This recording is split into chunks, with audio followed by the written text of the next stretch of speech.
pendengar, kembali lagi bersama kami di Regia Finansial. Kali ini kita akan membahas tentang saham PJA atau Pembangunan Jaya Ancol Tbk. Nah, di sini laporan keuangan yang kuartal ketiga 2024 sudah keluar ya. Ini yang sampai September.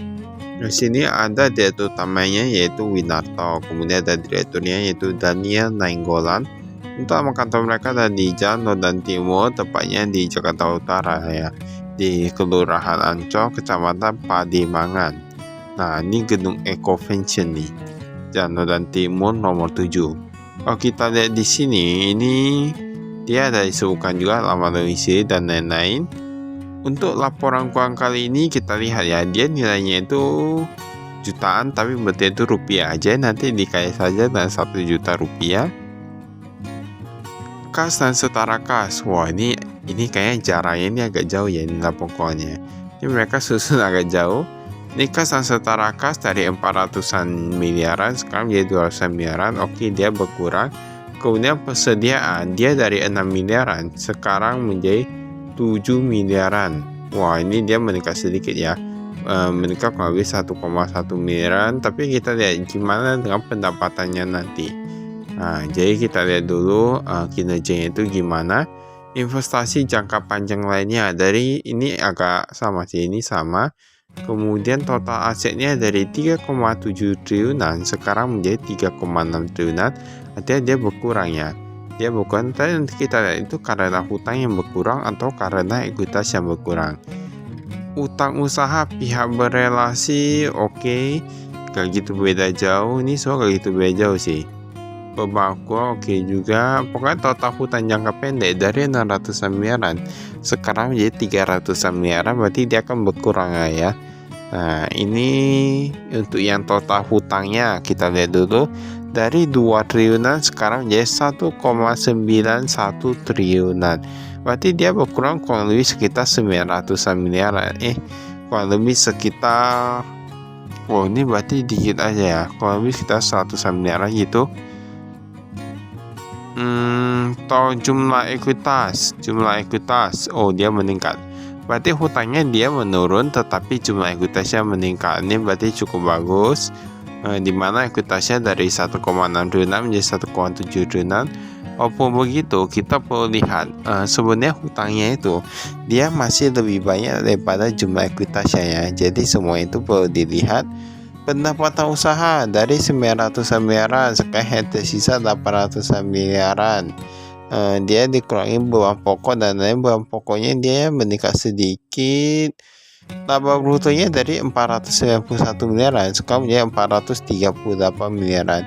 Namun kalau kita lihat di sini, ini terdapat beberapa beban ya, seperti kerugian sisi kurs dan lain-lain. Beban dan administrasi semua rata-rata meningkat sih. Nah, beban dan administrasi dia meningkat dari 160 miliaran sekarang menjadi 180 miliaran.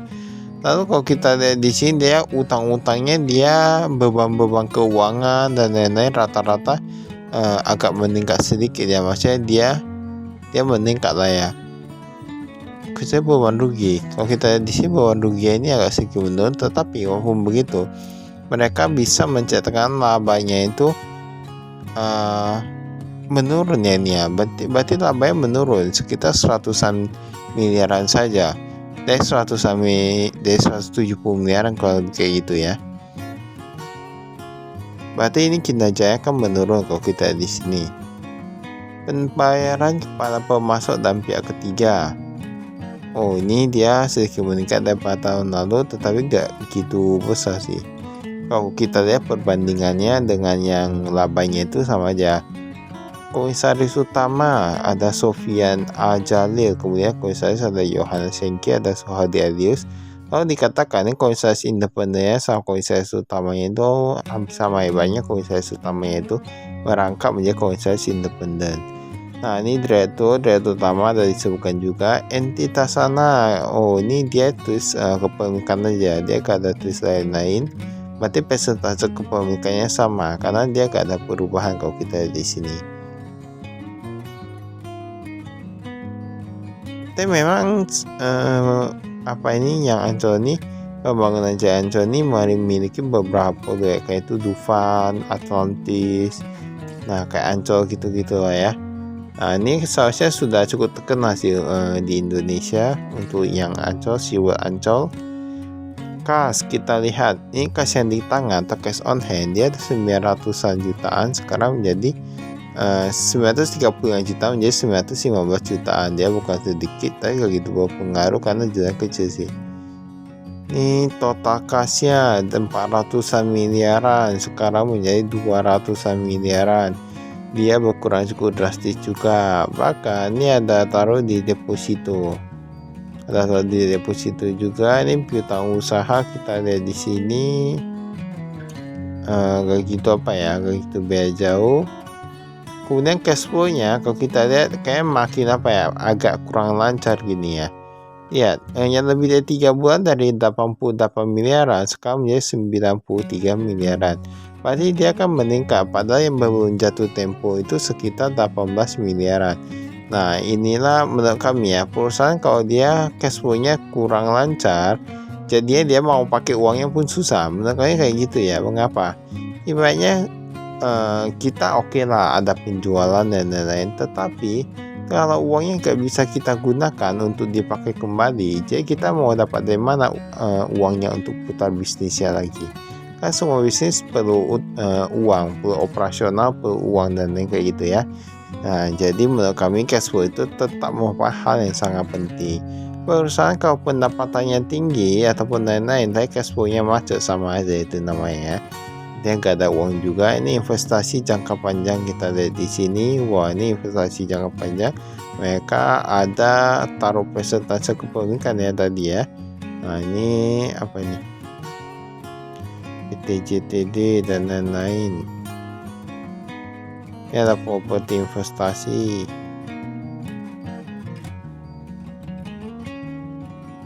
Pokoknya menurut kami ya, setiap perusahaan publik itu kebanyakan ada investasi.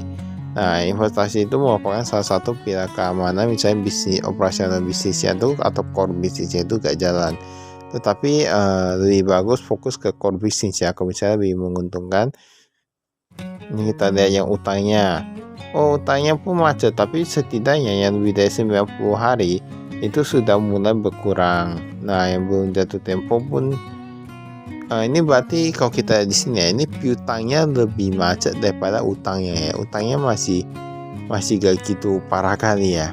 Maksudnya bukan gak gitu parah. Saya masih oke lah ya, walaupun agak kurang macet gitu, agak kurang lancar gitu. Pemakuan dan provisi kita lihat di sini ada bunga, logistik, gaji, lisensi wahana. Nah, ini untuk beberapa orang yang berpikir kalau wahana itu kalau kita bangun di tempat sendiri, di tanah sendiri berarti udah aman.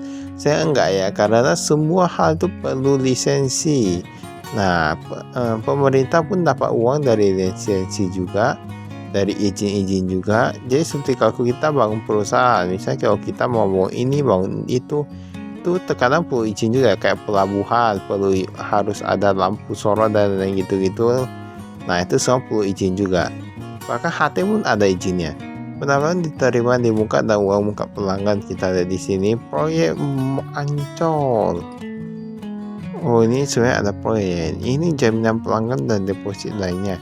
Jaminan tiket, jaminan penyewa. Nah, ini tiketnya dari bertambah nih. Semua rata-rata bertambah ini ya. Ini cukup bagus sih menurut kami. Tapi memang gitu ya, kalau kita lihat wahana, dia harus semakin lama semakin banyak, semakin bagus, semakin banyak daya tariknya. Kalau dia gak ada, makin lama makin ditinggalkan tuh. Nah, memang agak susah kalau yang wahana kayak gini. Ini kita lihat pendapatannya. Nah, inilah yang unik, pendapatan tiketnya. Untuk yang pintu gerbang, mereka dapat 221 miliar meningkat. Sedangkan yang wahana wisata mereka malah berkurang. Ini menjadi salah satu pertanyaan menurut kami. Ini tadi kita lihat Tasona Kalma berkurang juga, pendapatan usaha lainnya, sponsor dan lainnya ada meningkat. Sponsor ada meningkat lah ya. Yang lainnya barang dagangan ada meningkat, penyewaan kios dan lain-lain meningkat sedikit lah ya. Nah, ini yang menurut kami kayak gini. Ini ada tanah dan bangun dari kemarin yang nggak ada, sekarang jadi ada ya. Pintu gerbang dan wahana wisata. kebanyakan kalau misalnya sebuah wahana itu, sebuah wisata, tempat wisata itu, kalau mereka ada sewa permainan kayak gitu, kalau orang sudah pernah tes permainannya, bayangkan pasti sudah mulai bosan. Kalau sudah mulai bosan, mereka pasti paling cuman untuk pintu masuk aja untuk nengok-nengok aja. Kalau yang lainnya seperti apa, wahana wisata itu kayaknya sudah mulai berkurang. Jadi ini memang sebuah kenyataan. Untuk beberapa perusahaan wisata, mereka terus berusaha untuk memperbarui gimana agar wahana itu semakin banyak, semakin bagus, semakin baik, kualitinya itu semakin bagus. Jadi mereka bisa meningkatkan pendapatan dari sana. Mereka kebanyakan kayak gitu. Jadi setiap perusahaan mereka memiliki tantangan-tantangan sendiri. Nah, kita gak bisa bilang, kita gak bisa menjudge apa manajemen dan lain-lain, karena bangun perusahaan itu gak mudah loh. Nah, untuk menjaga operasional perusahaan itu juga gak mudah, jadi kita harus percaya dengan manajemennya. Ini beban lain kita lihat, ini ada beban keuangan, ini ada bunga bank, bunga obligasi, bunga bank yang meningkat ya, bunga obligasi kayak menurun tadi ya. Jadi ini pendapatan ini sektor ini banyak untuk pembangunan Jaya Ancol nih. Nah, jadi kalau mereka bisa tingkatkan lagi, wah ini akan menjadi cukup bagus.